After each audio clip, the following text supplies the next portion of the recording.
Bonjour à tous. Lyon, elle tue son grand-père en incendiant son lit. Explication dans cette vidéo. Depuis que le vieux Manuel ne quitte plus son lit médicalisé, sa fille Elisabeth et son gendre Lionel évitent de le laisser seul. Ce dimanche 23 août 2020, ils ont pourtant fait une exception pour assister à un repas de famille. Il est 19h45 quand ils rentrent chez eux, allée du Pisé, à Saint-Laurent-de-Mur, à une trentaine de kilomètres de Lyon.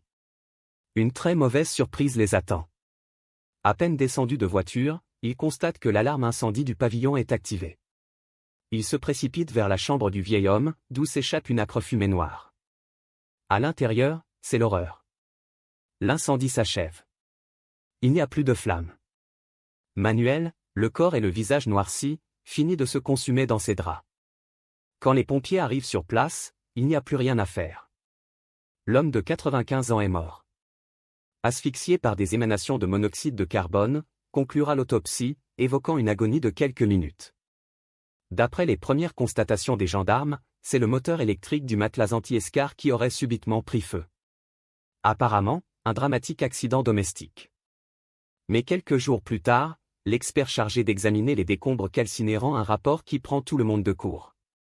D'après ses conclusions, l'incendie ne serait pas accidentel, mais criminel.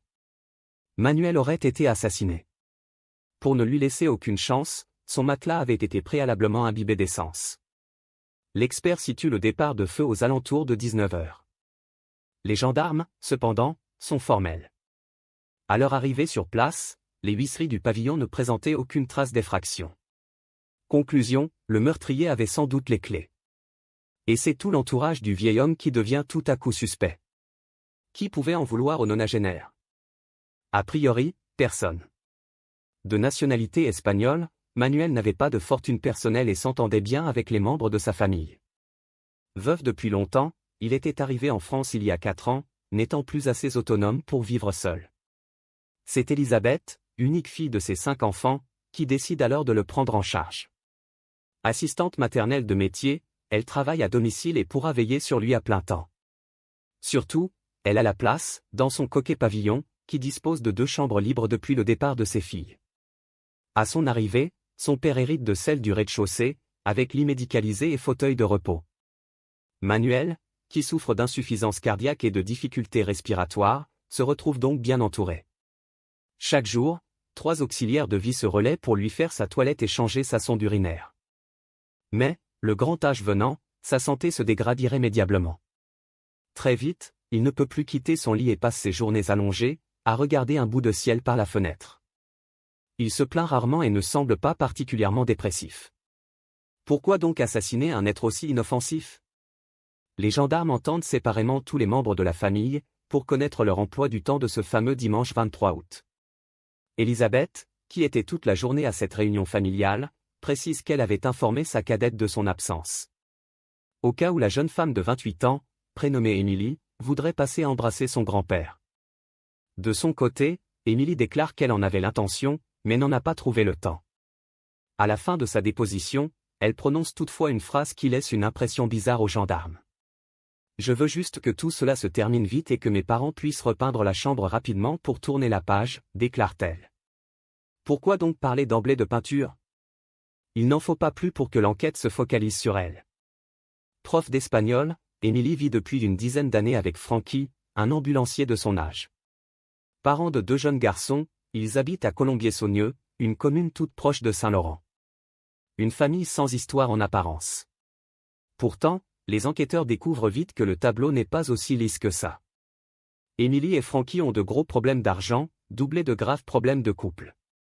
Ce dimanche 23 août, quelques heures avant le crime, Francky a avoué à sa compagne qu'il avait une maîtresse, une de leurs amies communes. Puis il est sorti pour ne rentrer qu'en début de soirée. Où était-il entre-temps ? Autre élément intrigant, dès les premières minutes suivant la découverte du drame. Émilie a raconté à tout le monde que son grand-père avait été victime d'un court-circuit sur le moteur de son lit médicalisé. Comment pouvait-elle en être si sûre ? En outre, elle a depuis demandé à une copine d'effacer ses messages à ce sujet. A-t-elle pressenti que ces mots pourraient être compromettants ? Poussant leurs investigations, les gendarmes visionnent les bandes de vidéosurveillance de Saint-Laurent-la-Mure. Le soir du meurtre, on y voit la voiture d'Émilie arriver dans la bourgade à 18h53, et en repartir à 19h21. Dans ce créneau horaire, son portable borne bien près de la maison de ses parents. Pourquoi a-t-elle prétendu qu'elle n'avait pas eu le temps d'y passer? Le 21 octobre, Émilie est discrètement interpellée et placée en garde à vue dans les locaux de la section de recherche de Bron. Que faisait-elle ce soir-là à Saint-Laurent-la-Mure? J'ai emmené les enfants au McDo, se justifie-t-elle. Son arrêt près du domicile de ses parents? Mon fils de 2 ans a eu un besoin urgent, je me suis garé au bord de la route. Et comme les enquêteurs font la moue, elle s'énerve. Je ne vais quand même pas avouer quelque chose simplement pour vous faire plaisir. Tempête-t-elle. Mais, confrontée à tous les indices qui la désignent, elle finit par craquer. Oui, c'est elle qui a mis le feu au lit de son grand-père. Pour autant, dans son esprit, ce n'était pas vraiment un meurtre. Plutôt une euthanasie.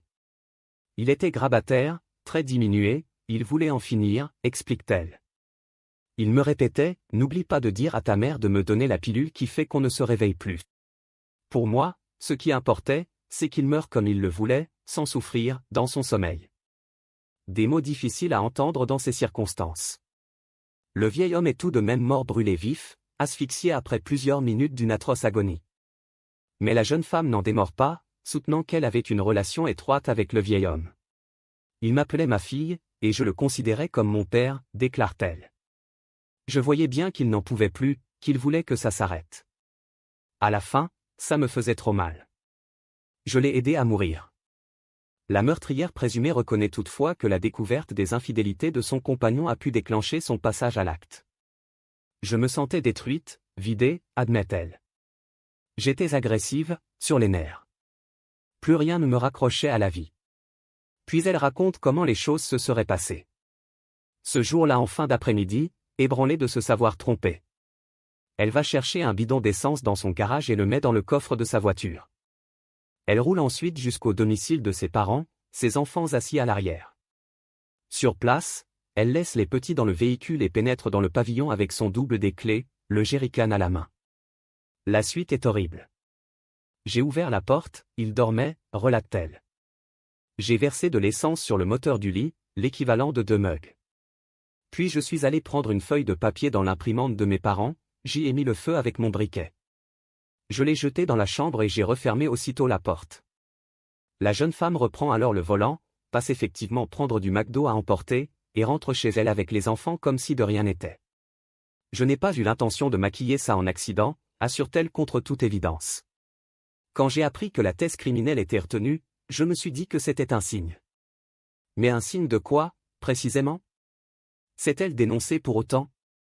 Mise en examen pour assassinat à la fin de sa garde à vue, la jeune femme a passé ses 4 dernières années en liberté sous contrôle judiciaire. Je pleure tous les jours la mort de mon grand-père, continue-t-elle de se défendre.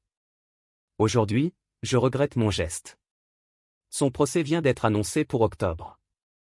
Euthanasie assistée, ou meurtre barbare? Il reviendra aux jurés de dire leur vérité. Merci d'avoir regardé, n'hésitez pas à partager la vidéo avec vos amis et à vous abonner à notre chaîne pour ne manquer aucune de nos futures vidéos.